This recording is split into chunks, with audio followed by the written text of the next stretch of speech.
6 अप्रैल को बीजेपी का स्थापना दिवस है और रामनवमी भी है। ऐसे में बीजेपी की क्या तैयारी है? हाँ, समझने और जानने के लिए आए हैं बीजेपी ऑफिस और हमारे साथ प्रदेश की जो प्रवक्ता हैं राफिया नाथ जी, उनसे हम बातचीत करेंगे। मैडम, क्या तैयारी है रामनवमी और चूँकि स्थापना दिवस भी है, तो आप लोग किस तरह से तैयारी कर रही हैं? देखिए हर साल की तरह हम इस बार भी भव्य रूप से भारतीय जनता पार्टी के स्थापना दिवस को मनाएंगे क्योंकि भारतीय जनता पार्टी ने भारतवर्ष में कई अनेक बदलाव किए हैं जो बदलाव भारतवर्ष को आज प्रगति के पथ में ला करके एक विश्व पटल पे अलग पहचान दिलाई है। और ये बदलाव हमारे आदरणीय श्री प्रधानमंत्री नरेंद्र मोदी के नेतृत्व में अगर आप देखेंगे तो महिलाएं सशक्त हो रही, युवाओं को रोजगार मिल रहा है, एक नई उम्मीद मिल रही है, हुनर को एक इंटरनेशनल प्लेटफॉर्म मिल रहा है। साथ ही साथ आज देखिए कि हमारा देश किस तरीके से जो अंतरिक्ष तक जा पहुंचा है और साथ ही साथ एक मतलब नई दिशा और एक नई दशा भारत की गढ़ने की कोशिश की जा रही है और हम गढ़ भी रहे हैं। और भारतीय जनता पार्टी का ये संकल्प है कि हम भारत को फिर से सोने की चिड़िया बना करके ही रहेंगे जिसे अंग्रेजों ने लूट डाला था, और भारतवर्ष का परचम पूरे विश्व भर में लहराएगा। यहाँ पर झारखंड के यहाँ प्रदेश कार्यालय में क्या कुछ तैयारी है? किस तरह से लोग आएँगे? उसके लिए कुछ खाका आप लोगों ने तैयार किया है? देखिए हमारी जो ये स्थापना दिवस है हर एक मंडल स्तर पर हम मनाएंगे और इसमें हम काफ़ी धूमधाम से मनाएंगे। और जो भी भारतीय जनता पार्टी का स्थापना दिवस जिस तरीके से हर साल हम मनाते हैं उसी तरीके से इस साल भी हम स्थापना दिवस की तैयारी करके रखे हैं, जो कि हम सभी कल मिलजुल करके सारे प्रखंड के सारे जितने भी हमारे मंडल स्तर के कार्यकर्ता है, जिला स्तर के कार्यकर्ता है, हमारी प्रदेश की टीम है, सभी मिलजुल करके आपस में एक भव्य एक कहा जाए तो स्थापना दिवस एक त्योहार के रूप में हम मनाएंगे। क्या मैसेज देने की कोशिश होती है? चूँकि स्थापना दिवस हर साल मनाते हैं आप लोग। क्या मैसेज देने की कोशिश होती है कार्यकर्ताओं में, या नेता किस तरह से बातचीत करते हैं? देखिए, आपको ये बहुत बेहतर तरीके से पता होगा कि 60 साल किस तरीके से कांग्रेस ने देश को लूट करके खोखला कर दिया। किस तरीके से इसने लोकतंत्र की हत्या की इमरजेंसी ला करके, किस तरीके से मीशा एक्ट के तहत लोकतंत्र की हत्या हुई। मीशा एक्ट जबकि एक काला कानून है, और आप देखिए ये दुर्भाग्य कि कांग्रेस उसी आरजेडी के साथ आज हाथ मिला करके बैठी है जिसने कभी कहा था कि मैं अपनी आरजेडी के जो नेता कहे थे कि मैं अपनी बेटी का नाम मीशा रखूँगा ताकि मुझे हमेशा याद रहे कि मीशा एक काला कानून है।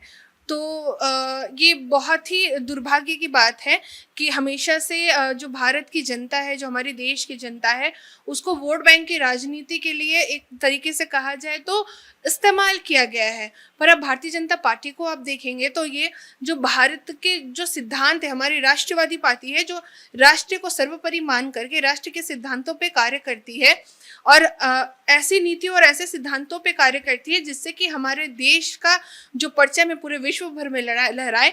और आप देखेंगे कि जब से आदरणीय श्री प्रधानमंत्री नरेंद्र मोदी जी के नेतृत्व में पूरे भारतवर्ष को किस तरीके से एक विश्व पटल पे एक अलग पहचान मिली है, आज हमारा देश फिर से सोने की चिड़िया कहलाने के कगार पे है।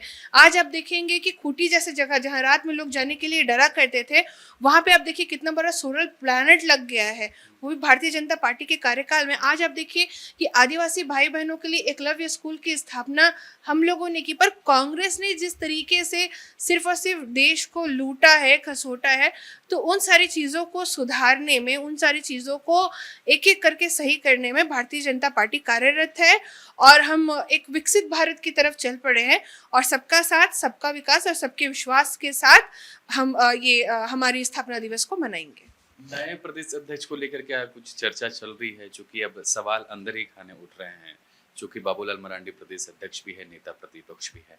ऐसे में क्या कुछ तैयारी चल रही है इंटरनली कि अगला कौन होगा बीजेपी का प्रदेश अध्यक्ष? देखिए, भारतीय जनता पार्टी में एक उसूल है कि हम परिवारवाद की पार्टी नहीं है।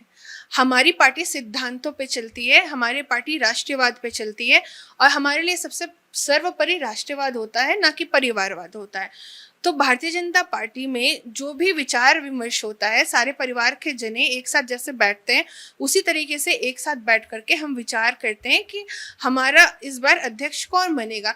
तो ये जो विचार विमर्श का सिलसिला है ये अभी जारी है और जल्दी नए प्रदेश अध्यक्ष जो भी हमारे बनेंगे उनके नाम की जानकारी सभी को होगी। अच्छा, एक और अंतिम सवाल। मुख्यमंत्री हेमंत सोरेन कह रहे थे हजारीबाग में कि मुझे जेल में रखा गया लोकसभा के दौरान, अगर मैं जेल के बाहर रहता तो एक भी सीट लोकसभा के बीजेपी नहीं जीत पाती।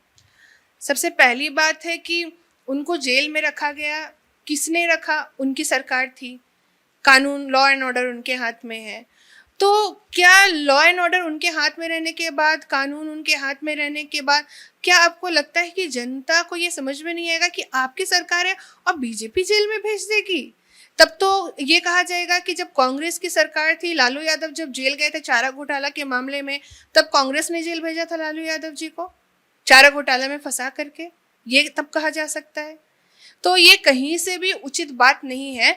न्यायपालिका सबसे बड़ी है, कानून सबसे बड़ा है, हमारा संविधान सबसे सर्वोपरि है। एक कहा जाए तो भारत के लिए एक धार्मिक ग्रंथ के समान है।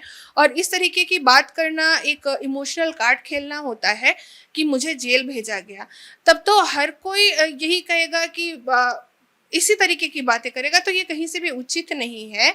अगर आप इसको उचित मानते हैं तो फिर आपको ये भी कहना पड़ेगा कि कांग्रेस ने आरजेडी के लालू यादव जी को चारे घोटाला में फंसा करके जेल भेजा।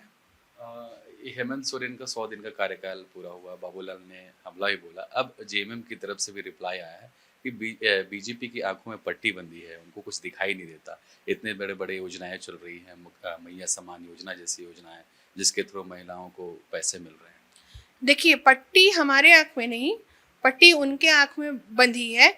क्योंकि एक कहावत है ना, हाथी के दांत खाने के कुछ और, दिखाने के कुछ और। अगर उनके आंख में पट्टी नहीं बनती और वो हमारे भोले वाले भाई बहनों के आंख में पट्टी बांधने की कोशिश नहीं करते, तो आज पेशा कानून लागू हो जाता। उनकी सरकार है, आज सरना धर्म कोड लागू हो जाता। उनकी सरकार है, आज कई जो आप देखेंगे कि किस तरीके से सरना धर्म जो स्थल है आपका सिरम टोली में स्थित, उसमें किस तरीके से विवाद जो चल रहा है, उस विवाद का समाधान हो जाता। आपकी सरकार है, आप क्यों बेवकूफ़ बना रहे हैं? 18 लाख महिलाओं के खाते में मैया सम्मान योजना की राशि आप लोगों ने रोक करके रख ली। 16,162 महिला उत्पीड़न से रिलेटेड अनइन्वेस्टिगेटेड केस पुलिस स्टेशन में रजिस्टर है, फाइलें ओपन आप नहीं करवा रहे हैं। आप फास्ट ट्रैक कोर्ट का वादा किए थे, फास्ट ट्रैक कोर्ट गठन नहीं है। 90% पुलिस स्टेशन में पुलिस उप निरीक्षक नहीं है, महिला पुलिस कांस्टेबल नहीं है। जितने भी कॉलेज और स्कूल से उसमें पुलिस ब्रिगेड की स्थापना नहीं की गई है। महिलाओं के साथ आए दिन बलात्कार हो रहा है। हाल ही में आप देखेंगे किस तरीके से एक छोटी बच्ची के साथ 2 दिन पहले दुष्कर्म और हत्या जैसी घटनाएं सामने आई। सड़क और चौराहे में गला रेत दिया जा रहा है। किस तरीके से आपको पता होगा, एक व्यापारी का भी गला रेता गया और हमारे बड़े भाई अनिल भाई को भी किस तरीके से गोली मार के निर्मम हत्या कर दी गई। तो आपके हाथ में तो लॉ एंड ऑर्डर है, आपके हाथ में तो कहा जाए कि झारखंड ने आपको विश्वास करके आपको सत्ता दिया है, आपको नेतृत्व करने दिया, पर आप क्या कर रहे हैं? तो पट्टी आप हमारी आंखों में नहीं है।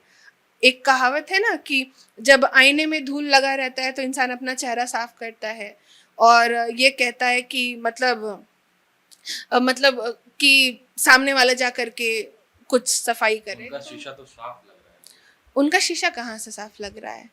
उनका शीशा अगर साफ होता ना, तो आज बच्चियां विद्यालय जाती, डर के घर में नहीं रहती। आज जो बच्चे फटे मोजे तो रहे हैं, एक्सीलेंस ऑफ स्कूल में इतने अच्छे से पढ़ाई हो रही है, सब कुछ फ्री है। एक्सेलेंस ऑफ द स्कूल में सब कुछ फ्री है, तो जो बच्चियां सैनिटरी पैड नहीं मिलने के कारण घर में बैठी है, जो उनको पीड़ा हो रही है, हर एक गवर्नमेंट स्कूल आप जाकर निरीक्षण भी कर सकते हैं। आप वहाँ पे देखें कि बच्चियों को sanitary pad, mid day meal जैसी सुविधाएं उपलब्ध नहीं हो रही है, बुक्स नहीं मिल रहे हैं, कॉपी नहीं मिल रहे हैं। तो ये क्या, कहाँ से सही है, किस हद तक सही है? आज माँ बाप बच्ची को घर से बाहर निकालने से पहले डर से कांपते हैं कि मेरी बेटी जा रही है, पता नहीं शाम में सुरक्षित घर लौटेगी या नहीं लौटेगी। तो ये तो समस्या है ना। और सबसे बड़ी बात है कि यहाँ के जो युवा हैं, आप कहते हैं कि असम के चाय बागान में जाके नौकरी कर रहे हैं। अरे आप नौकरी दीजिए ना, क्यों असम के चाय बागान में जा करके नौकरी करेंगे? कम से कम असम गवर्नमेंट उनको नौकरी तो दे रही है चाय बागानों में। आप पलायन करने पे क्यों मजबूर कर रहे हैं? आपको पलायन करने के लिए मजबूर नहीं करना चाहिए। यहाँ के युवा पलायन करने पे मजबूर है। जब युवा सड़क पे उतर करके रोजगार की मांग करते हैं, परीक्षा असफल होने के विरुद्ध में आवाज उठाते हैं, तो आप युवाओं के ऊपर लाठी और FIR लगाने से भी नहीं रुकते। तो जनता को इतना भी बेवकूफ़ नहीं बनाए। चलिए, बहुत बहुत धन्यवाद। ये थी हमारे साथ राफिया नाज। वीडियो अच्छा लगे तो इस वीडियो को खूब शेयर करें और चैनल पर नया है तो चैनल को सब्सक्राइब कर ले, फेसबुक पेज को फॉलो कर ले। फिलहाल इस वीडियो में इतना ही। कैमरा पर्सन विक्रम के साथ अभिनव कुमार, बवाल न्यूज रांची। खबर का मतलब बवाल न्यूज। हमारे चैनल को सब्सक्राइब जरूर करें।